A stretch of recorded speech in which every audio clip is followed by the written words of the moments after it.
siempre he tenido la ilusión para ser consistente entre mi respeto por los marcianos y mi admiración por la música tropical, Ok. que llego bailando cha-cha-cha, porque te acuerdas que fue una primicia, los marcianos llegaron ya. Y llegaron bailando cha, cha, cha. Quisiera decirte que yo lamento mucho la salida de Tatiana Cloutier, que la respeto como una mujer valerosa, una mujer claridosa, una mujer que tiene el temple de los sinaloenses y de los norteños. ¿Qué se hace cuando no se puede dialogar? Tal vez ponernos a escuchar a Chicoché. Seguimos la secuela musical de Chicoché, generemos un frente amplio, un frente muy amplio, no solo de partidos, sino con la sociedad civil, con los comunicadores, con las personas genuinamente interesadas en el desarrollo de México, para presentar una opción diferente y aspiro a encabezar esa opción diferente.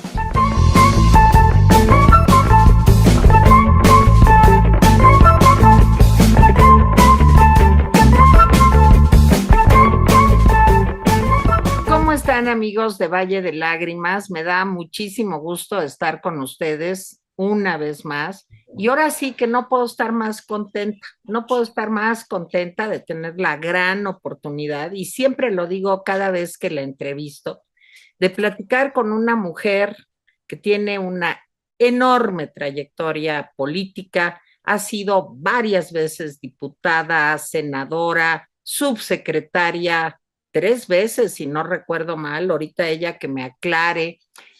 Además, presidenta del Partido Revolucionario Institucional, actualmente es senadora, embajadora en Cuba, en Brasil, en fin, no creo que vayamos a platicar hoy con una política. Vamos a platicar, primero que nada, con una gran mujer y segundo, con una estadista.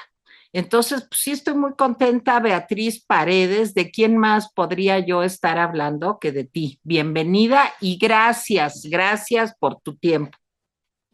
Muchas gracias, Tere. Yo también disfruto siempre tus pláticas, sabes lo que te quiero, lo que te respeto como profesional del periodismo, como una mujer comprometida con la libertad de expresión y como una persona con la que tengo enormes identidades, porque las dos sabemos que los marcianos existen Exacto. y en otros planetas han hecho que nos vinculemos más a vida cuenta de ello. Mira, Beatriz Paredes, déjame decirte una cosa. No sé si viste la nota de que en Ucrania empezaron a ver platillos voladores ahora la semana pasada, pero ¿de dónde crees que mandaron la información? De la Universidad de Harvard, porque en Ucrania todavía, en fin, después de todos los problemas que han pasado, pues mandaron esa información a la Universidad de Harvard para que un astrofísico les dijera qué explicación tenían esas luces, pensando que podría ser algo de contraataque, de, en fin, pues están en guerra. Y te quiero decir que Harvard le contestó, tengo el documento que ampara lo que digo, pues que no sabían qué eran esas luces. Así que estamos de acuerdo en los marcianos, igual que Harvard y que el Pentágono y que muchos más. Pero Pero además siempre he tenido la ilusión para ser consistente entre mi respeto por los marcianos y mi admiración por la música tropical, ok. que llego bailando cha-cha-cha, porque te acuerdas que fue una primicia, los marcianos llegaron ya. Y llegaron bailando cha cha cha. Sí, Beatriz, lo sé.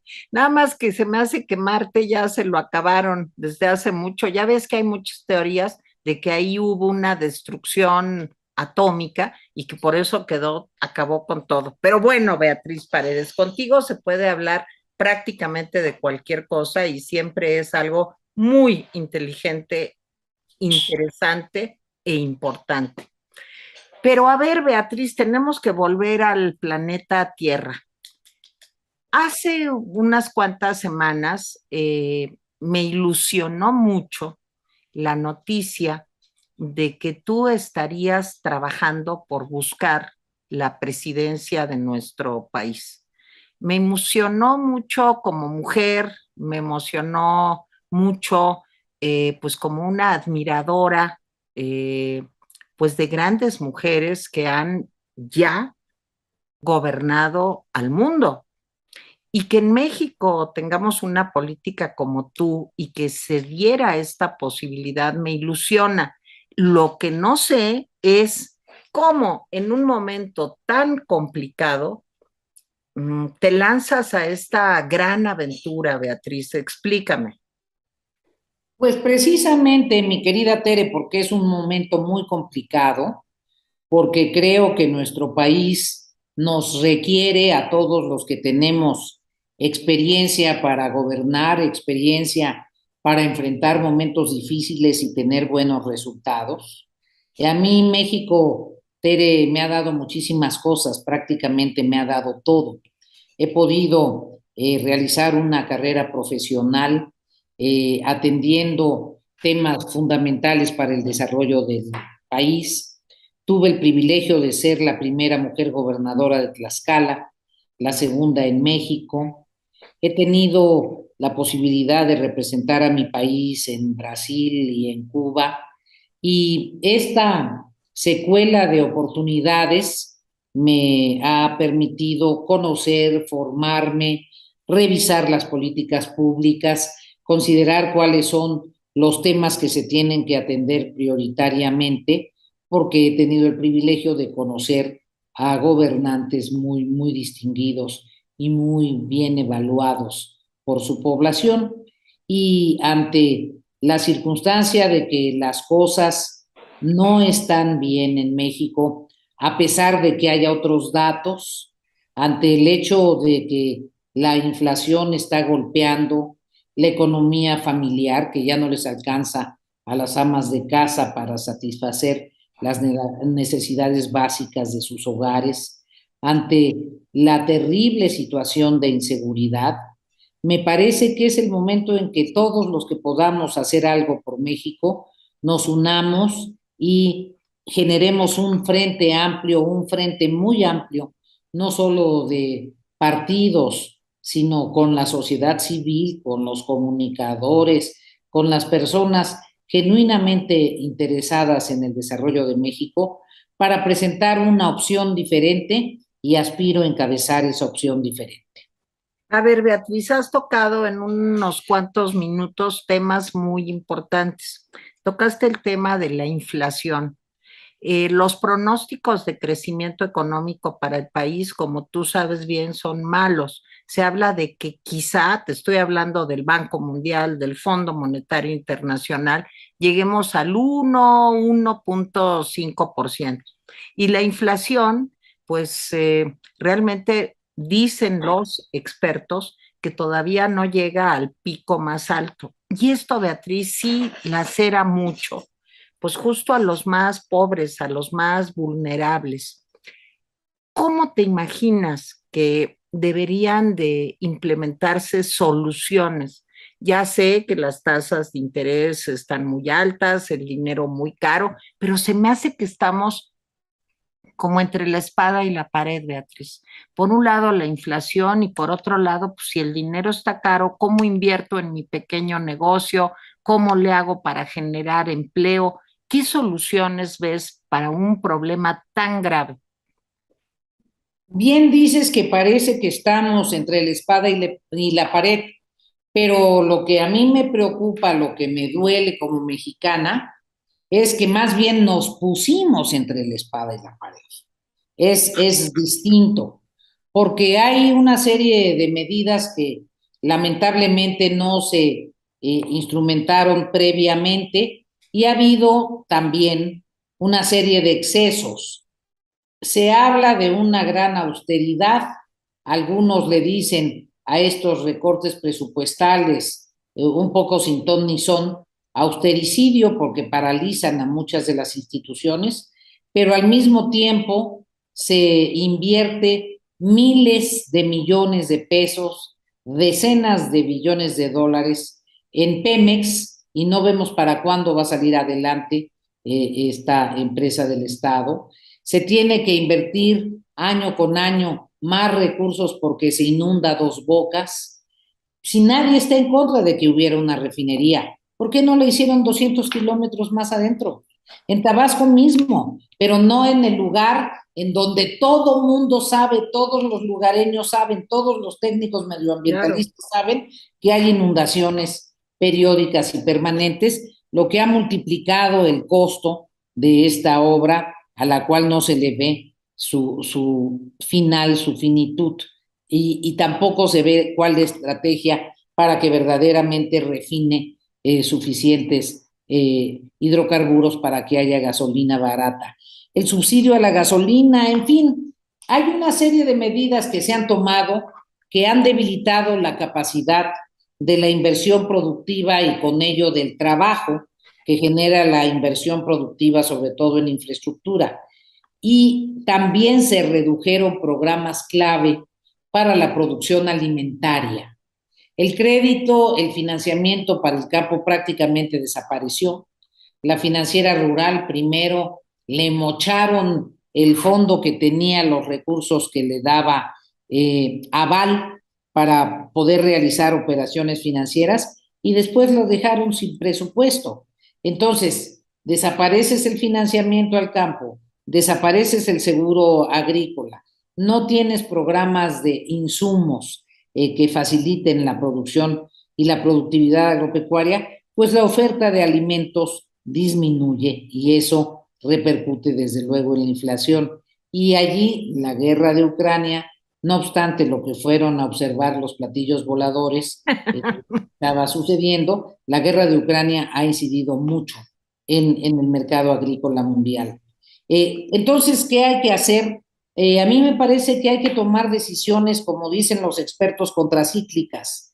Hay que lograr efectivamente pactos en donde quienes realizan actividades comerciales asuman coadyuvar para la posibilidad de que los consumidores tengan precios más bajos, pero sobre todo elevar la oferta de los satisfactores básicos y garantizar que nuestra población tendrá acceso a ella. A ver, Beatriz, tú fuiste una mujer siempre muy ligada a temas del campo. Dirigiste organizaciones como la CNC, como gobernadora de Tlaxcala, que tú lo recordabas también. Ha sido uno de tus intereses. ¿Qué piensas de los programas asistenciales? O sea, ¿cómo hacer que los productores produzcan más? Porque finalmente la inflación se da por escasez, porque la cadena de suministros está atrapada en tanto problema. Pero ¿cómo le hacemos? Simplemente es, digamos, deforestando y dando dinero en mano, ¿cómo se va a reactivar la actividad agropecuaria? Yo creo, mi querida Tere, que las transferencias directas de dinero, de cash, como está ahorita Ajá, de de moda moda. decirle, las transferencias directas son útiles para las personas, pero no suficientes, porque no inciden de manera automática ni mecánica en la organización productiva.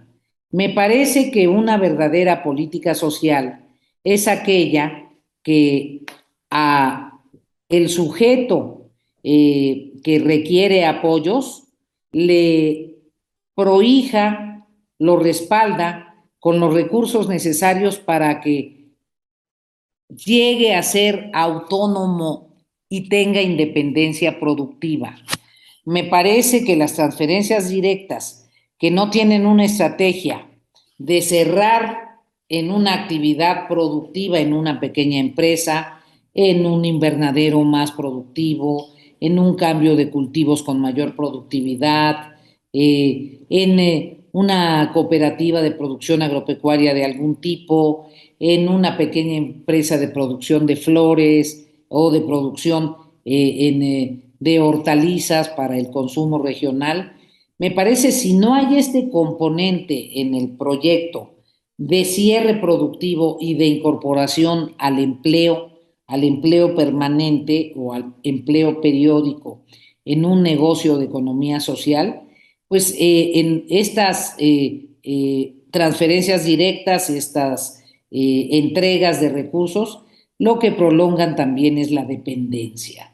Y no se trata de tener clientes electorales a los que le das transferencias directas. Se trata de que haya una estrategia de verdadero desarrollo social que posibilite la autonomía y la independencia económica de los beneficiarios, que los respalde para que se capitalicen, pero que tenga un cierre productivo de integración al empleo autogenerado en empresas sociales o a otras modalidades de empleo remunerado. A ver, Beatriz, yo creo que estarás de acuerdo conmigo en que a veces es tal la pobreza de nuestro país, pues que una política asistencial en donde tú das dinero en mano o haces transferencias directas, como tú mejor lo explicabas, pues a lo mejor puede durar un rato, pero se necesita inversión productiva.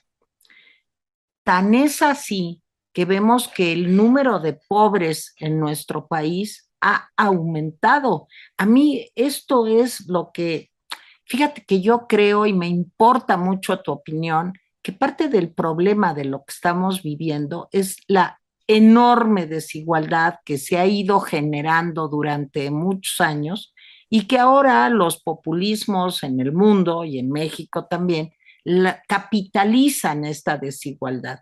¿Cómo le hacemos para que haya inversión productiva y no políticas asistenciales?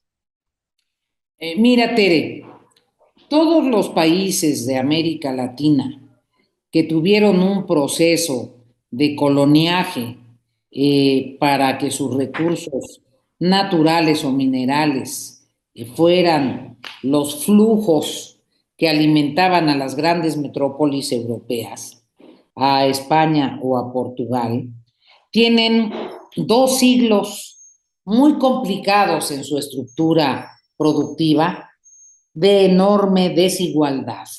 Y los países que, como México, tenían y tienen una importante población indígena, padecieron no solo este hecho de exacción económica de las poblaciones indígenas, de exacción de sus recursos naturales, sino también un proceso de discriminación, de ir enviando a los indígenas a las zonas más escarpadas, a las zonas más difíciles del territorio.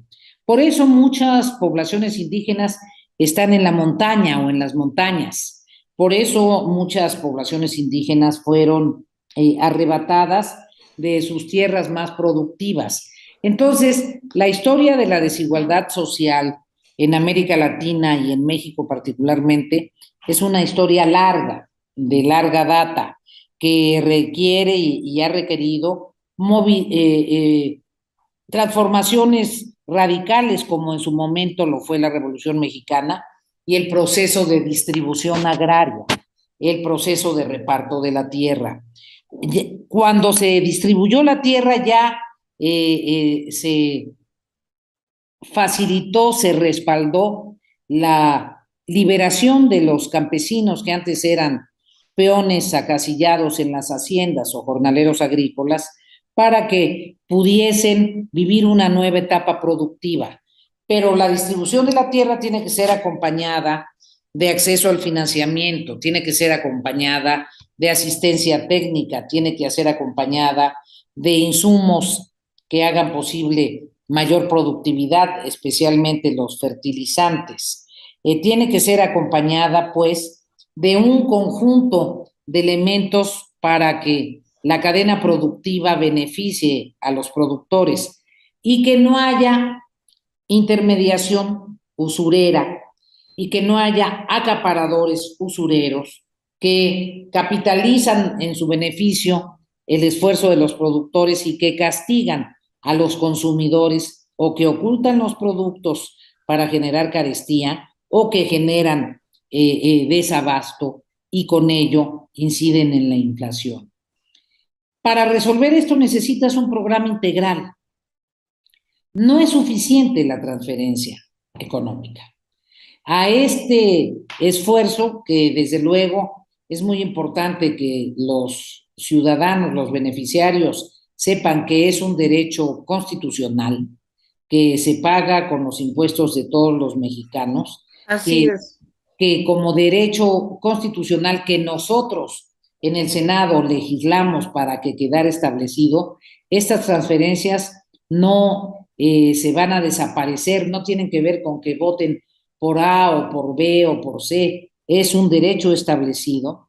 Lo que importa es que esto se acompañe de una estrategia productiva integral, de una estrategia de generación de infraestructura productiva, de ampliación de las áreas de riego, de complementación de las bodegas. Mira, hay una actividad en donde podríamos ser ejemplares por los recursos naturales que tenemos, como es la pesca, y la política pesquera en el país no ha tenido ni pies ni cabeza. Así es. Es increíble que los pescadores que realizan un enorme esfuerzo, pero que su trabajo redunda en nutrición de la más alta calidad, porque las proteínas de origen pesquero son de muy alta calidad, no hayan tenido apoyos productivos para renovar sus artes de pesca, para cambiar sus embarcaciones, para garantizar una estrategia de cuidado del medio ambiente marino. Entonces tenemos que volver los ojos a cómo respaldar el desarrollo productivo del sector social de la economía que está constituido por ejidos y comunidades. Pero, a ver, Beatriz, explícame algo. Creo que el desarrollo económico de México, y mira que nos hemos ido por el tema económico en esta plática que tanto agradezco, está viviendo también un momento muy delicado. Estamos apostándole todo a las remesas que mandan de Estados Unidos y siento que, digamos, el oficialismo se siente muy orgulloso de las remesas, como si ellos hubieran hecho algo para recibir este dinero. Y en general, en México, pues digamos que los grandes pilares que sostenían la economía, el turismo, los energéticos, en fin, están pasando por un momento terrible. Con todo y esto que hemos hablado, inflación, baja de crecimiento económico, eh, el COVID, todo lo que ya sabemos, finalmente, en medio de todo esto, renuncia en el peor momento la secretaria de Economía. Y nos quedamos en medio de una negociación difícil con el Tratado de Libre Comercio, el TEMEC, sin la mujer que estaba encabezando esta negociación.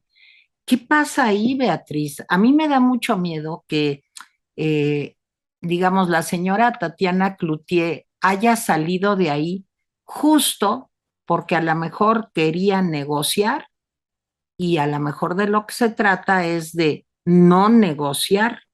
¿Qué va a pasar ahí, Beatriz? ¿Cuál es tu perspectiva de esto?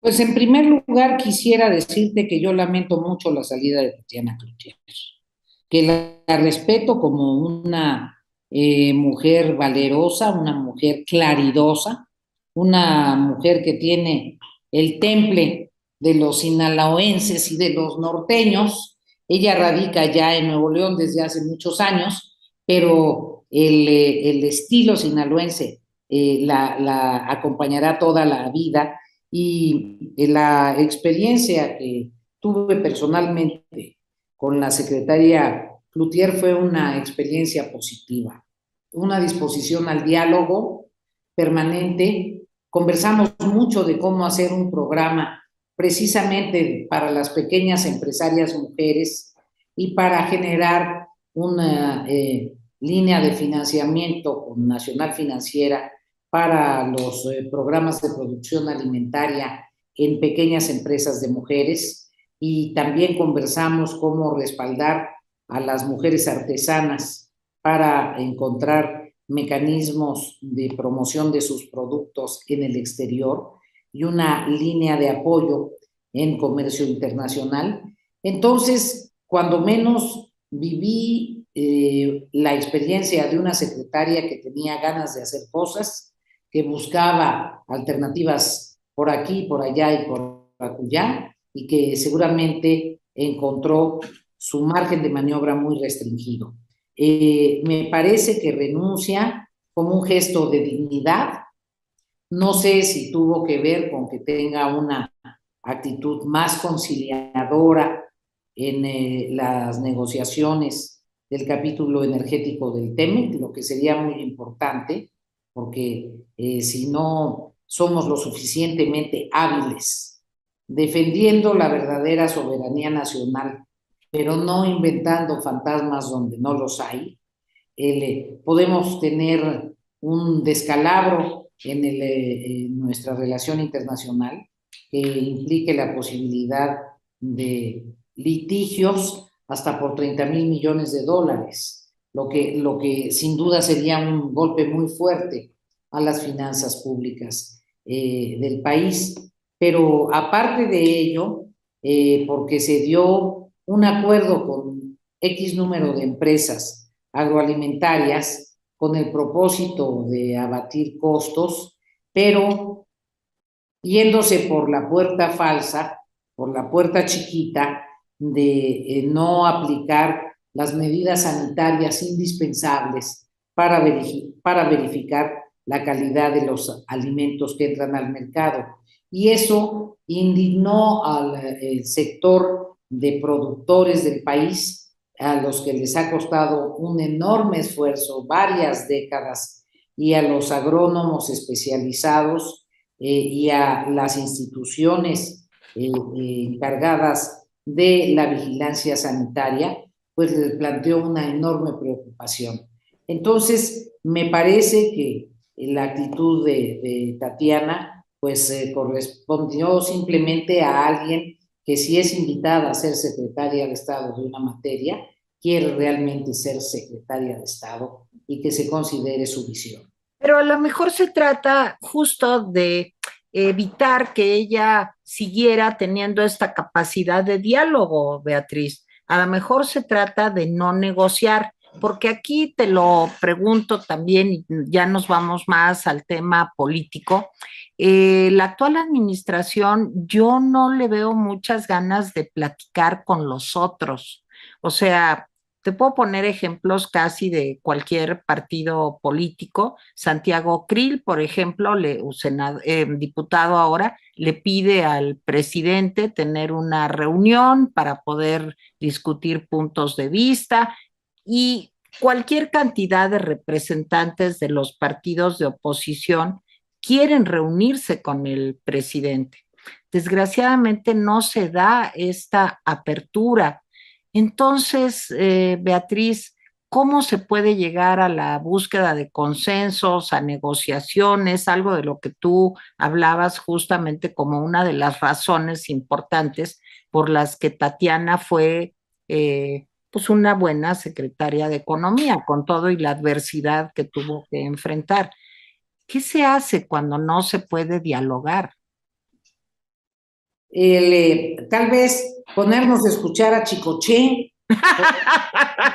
Seguimos la secuela musical de Chicoché, a lo mejor encontramos motivos válidos, quizá llegar con una bocina y algunas canciones de Chicoché que digan que es importante conversar, chico, que es importante, y entonces probablemente vayas conmoviendo para que haya un sendero de diálogo.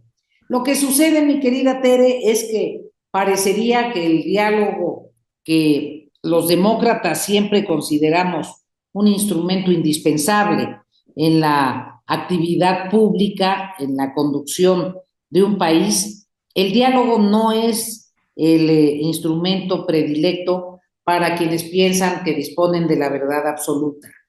Ya no necesitan dialogar con nadie si tienen la verdad absoluta.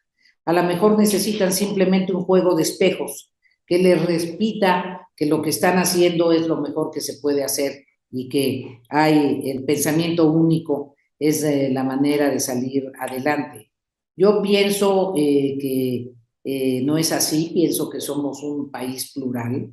Estoy convencida que somos un país que tenemos distintas regiones con distintos problemas, visiones diferentes, que es indispensable una estrategia para que convivan mayorías y minorías y se construya de manera articulada opciones que sean útiles para todos. Pero bueno, esta es mi visión a partir de mi convicción democrática. No necesariamente todos creen que sus verdades tengan que someterse a la prueba de la realidad y si no funcionan, pues tomar modificaciones y escuchar las críticas. Pero, Beatriz, hay también una actitud de la ciudadanía que yo creo que también ha ido permitiendo esto. Yo siento que tenemos, y yo formo parte desde luego de esa ciudadanía, como que tenemos poco compromiso, como que este tipo de temas no nos interesan lo suficiente y hemos ido normalizando situaciones de este tipo que a mi juicio son totalmente antidemocráticas. Si no hay diálogo, si no hay búsqueda de acuerdos, si no hay consensos, no estamos hablando de una democracia. ¿Qué tenemos que hacer los ciudadanos? O sea, ¿cómo le hacemos los ciudadanos para que nuestra voz se escuche, no solamente a través del órgano legislativo, sino para tener una actitud de mayor compromiso? A mí me desespera eso mucho en mí. O sea, como que digo, híjole, Teresita, pues aunque te duelan las patitas, sí debes de salir y protestar. Sí tienes que ir a lo mejor con un bastón o con una silla de ruedas o como ya voy pudiendo, porque me duele también muchísimo la espalda, pero necesitamos una actitud más activa, de una ciudadanía más intensa, Beatriz. ¿Cómo ves eso? Estoy convencida, pues hay un refrán muy doloroso de la sabiduría popular que dice que los pueblos tienen los gobiernos que se merecen. En ese sentido, sí considero indispensable que se multiplique el deseo de participación de los ciudadanos. No hay mejor defensa de los intereses ciudadanos que los que hagan de manera directa, de manera permanente, los propios ciudadanos. Yo me manifiesto en la mayor disposición de estar atenta de los temas que más importan a la ciudadanía. No creo que sea una etapa en donde uno tenga que estar atrapado por los debates intrapartidistas. Es una época en el país en donde hay problemas demasiado serios, demasiado trascendentes, como para que las siglas de un partido determinen tus límites o tus posibilidades. Y creo que hay que construir de la mano, hablando claro, un gran frente con los ciudadanos que pueda plantear las posiciones y los temas cruciales y al mismo tiempo estén listos para el relevo presidencial. Pero Beatriz, se habla mucho de que la alianza a lo mejor ya no va, de que la situación es complicada por las divisiones internas de los partidos, no solamente del PRI, te puedo hablar casi de cualquier partido que tiene problemas internos graves, como tú lo sabes bien. La ciudadanía también dice, ¿dónde está la oposición? Y a veces siento que los mismos ciudadanos no le estamos dando chance a la oposición de escucharla, de atender lo que nos está diciendo. ¿Cómo ves lo de la alianza, Beatriz? Mira, la alianza es una decisión política de sentido común y sensatez. Evidentemente, seremos mucho más eficaces electoralmente si vamos juntos que separados. Y en ese sentido, a mí me gusta recordar que en momentos anteriores, en México las alianzas se han dado sobre la marcha. Nunca han sido alianzas previas, con mucho tiempo de maduración, sino se han dado en función de los acontecimientos que van caracterizando el proceso político. El Gran Frente Democrático Nacional que terminó encabezando el ingeniero Cuauhtémoc Cárdenas no empezó como Gran Frente Democrático Nacional. El ingeniero Cárdenas era candidato de un pequeño partido, después se le fueron sumando otros y finalmente, ya muy cerca de la elección, se creó la posibilidad del movimiento alternativo que hizo esa elección tan heroica del ingeniero Cárdenas.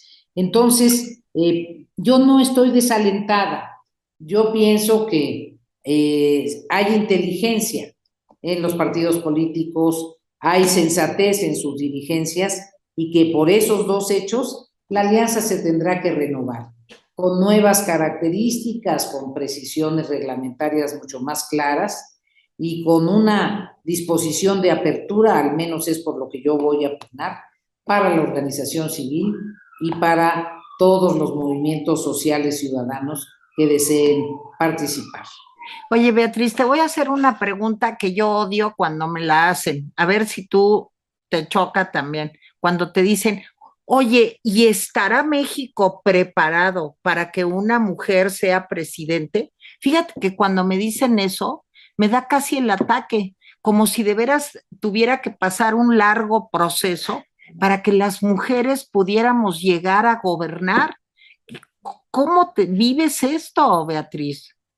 Mira, yo que esta pregunta, como tú dices, también al principio me irritaba, después ya decidí tomarla con espíritu olímpico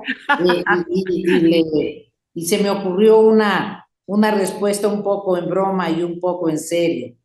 Y estaba México preparado para que llegaran algunos presidentes varones, qué bárbaros. Híjole, sí. Híjole, mano.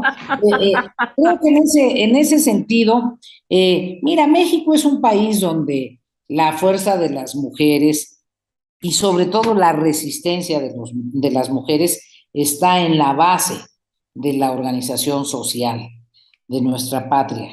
Las mujeres realmente son pilares en la familia. Las mujeres en un país de migrantes, cuando su marido se va del otro lado para conseguir recursos, se quedan al frente de la casa, al frente del pequeño negocio, al frente de la formación de los hijos.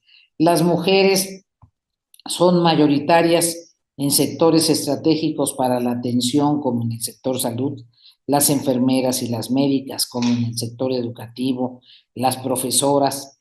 Las mujeres han evidenciado tener gran capacidad de resistencia ante los desastres naturales cuando ellas tienen que salir, porque son las que están en la casa, las que han estado pendientes de la reconstrucción de sus hogares. Entonces, la pregunta es para mí, como tú dices, un poco obsoleta. Sin embargo, quiero afirmar categóricamente que claro que México está preparado para tener una presidenta y claro que hay mujeres que están preparadas para ser presidentas. Beatriz, va a haber un debate, tengo entendido, entre los aspirantes, digamos, a la candidatura presidencial del PRI. ¿Cómo te sientes para el debate? ¿Por qué un debate? ¿Cómo se va a decidir quién será el candidato de tu partido?